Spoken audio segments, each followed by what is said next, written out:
తెనుగోళ్ళు ఇచ్చిన శిల్పక పండ్లు తేనె మామిడి పండ్లు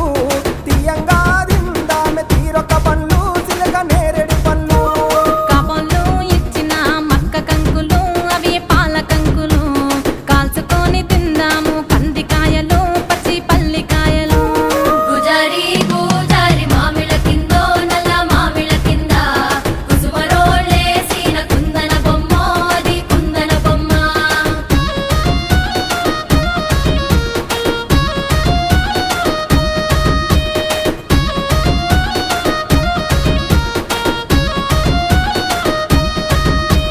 బెస్తోలు పెట్టిన పచ్చి చేపలు అవి వట్టి చేపలు